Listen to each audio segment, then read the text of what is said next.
20h, 21h, le grand journal, le premier quotidien économique du soir, Fabrice Lundi sur BFM Business.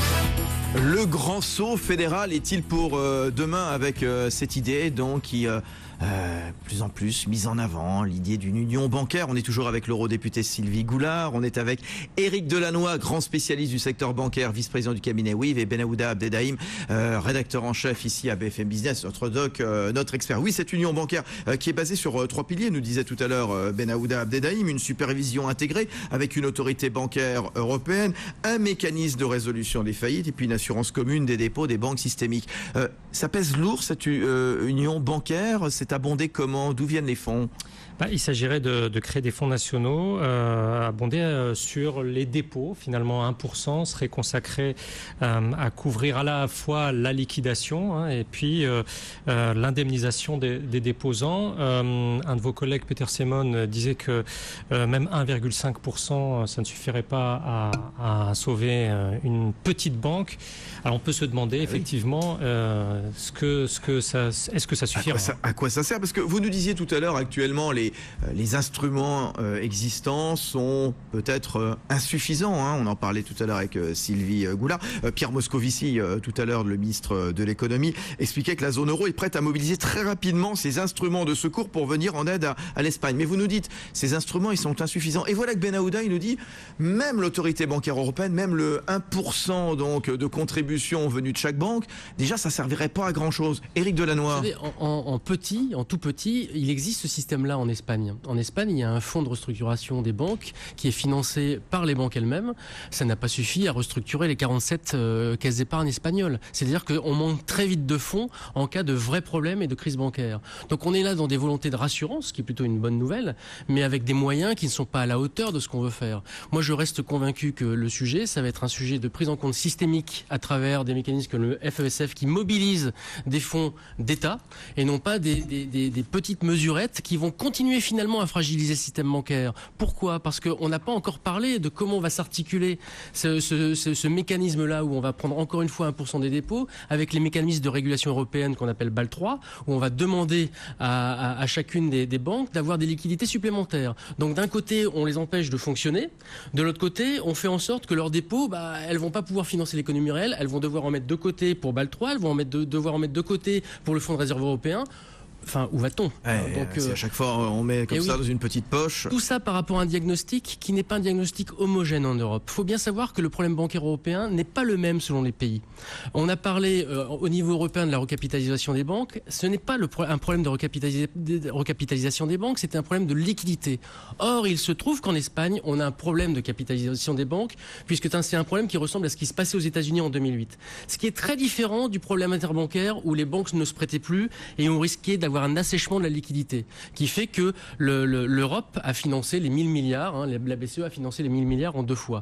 On n'est pas sur les mêmes problématiques parce qu'au final, ça veut dire quoi? Ça veut dire que le problème espagnol des banques est un petit problème qui représente entre 3 et 4% du PIB espagnol. On est sur quelque chose comme 50 milliards d'euros, alors que les problèmes de liquidité qui ont donné lieu aux mesures non conventionnelles étaient des problèmes bien plus importants.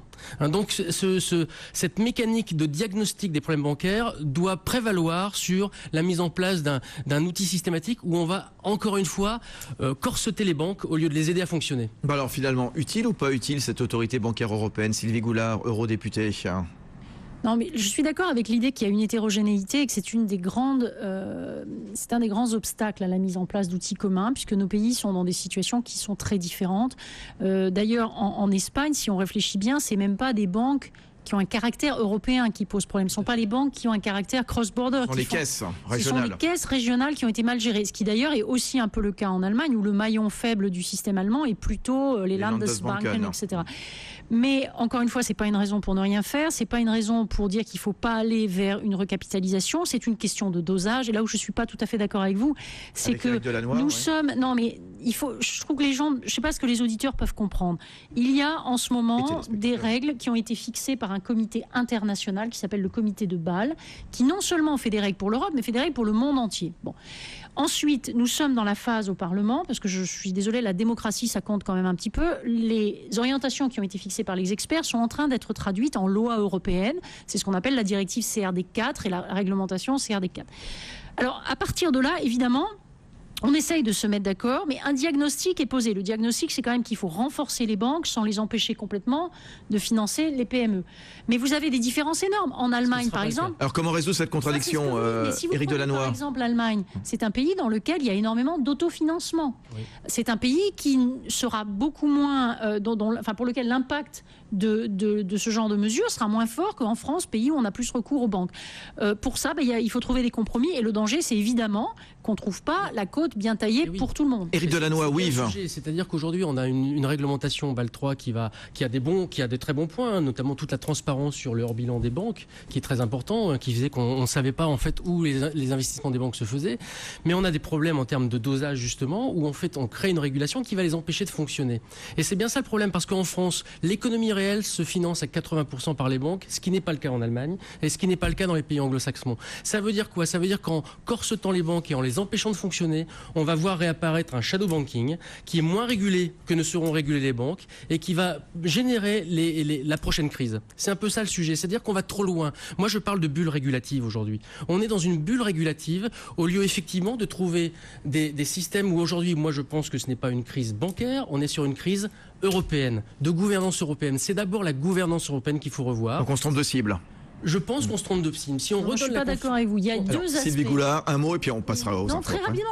Vous avez raison que le problème n'est pas seulement bancaire. Et cette union bancaire, à mon avis, il ne faut pas du tout dire aux auditeurs que c'est un saut fédéral, etc.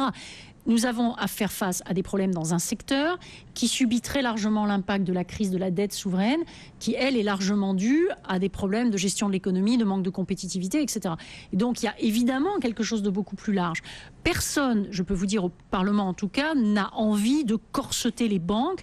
D'un autre côté, c'est un secteur qui a eu véritablement un rôle important dans un certain nombre de problèmes. Et je crois qu'un minimum de régulation de certaines activités ou un peu d'ordre dans le secteur... Je ne fais pas partie des gens qui ont fait du banking bashing, etc. Mais un petit peu d'ordre est pas mal. La vraie difficulté, vous l'avez dit vous-même, il y a quelque temps, sur l'Espagne, on disait que l'Espagne avait le meilleur modèle de régulation bancaire parce que les Espagnols avaient imposé à certaines de leurs banques des coussins ou je ne sais quoi. Donc, vous savez, les experts, il faut voir quand même qu'ils disent tous, tout et n'importe quoi. Pas Éric Delannoy, quand même. Éric Delannoy, vice-président du cabinet WIV. Rendez-vous dans un instant avec l'eurodéputée Sylvie Goulard, avec Benaouda Abdelhaim et puis Emmanuel Le Chip qui va nous retrouver. À tout de suite. Demain, dès midi, le 12-15.